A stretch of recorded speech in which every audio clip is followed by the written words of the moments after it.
大家好. That means hello, everybody. In this mini lecture, I will give a brief explanation of what Mandarin is. After all, you're taking a course in Mandarin, so you should know what it is.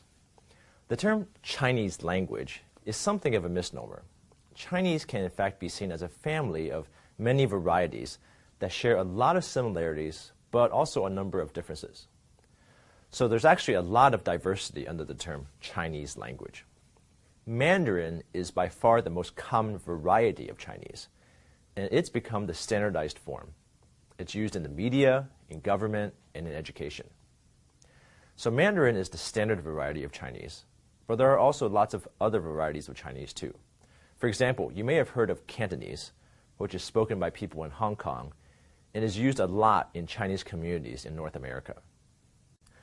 Okay, I said Mandarin is the standardized variety of Chinese, and that's what we're learning in this class. Mandarin is the official language of China and Taiwan, and it's also one of Singapore's 4 official languages, along with English, Tamil, and Malay. It's also used in ethnically Chinese communities around the world. Estimates range from about 800 million to 1 billion native speakers of Mandarin. English, just for comparison, has about 320 million native speakers. All right, one last general thing you should know about Mandarin is that it goes by different names in Chinese. I mean, in English, we just call it Mandarin, just Mandarin. But in Chinese, Mandarin goes by some different names.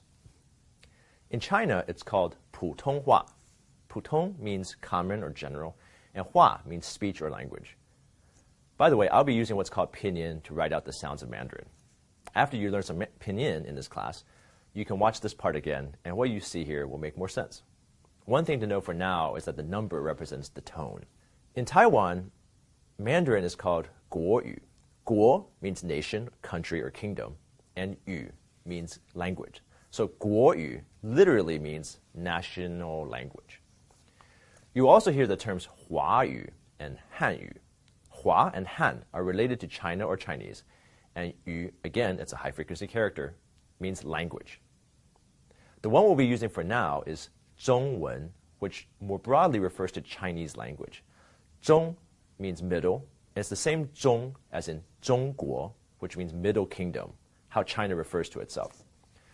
By the way, do you remember what 国 means? Like in 国语 and 中国, it means nation, country, or kingdom. 文 can mean language, literature, things like that. These 2 characters, 中 and 文, are very high frequency, and you'll see them a lot. And they're easy to write.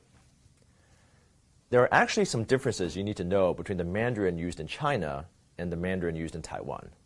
But before I explain those, I think you need a brief history lesson. So I'll see you in the next lecture. 再见.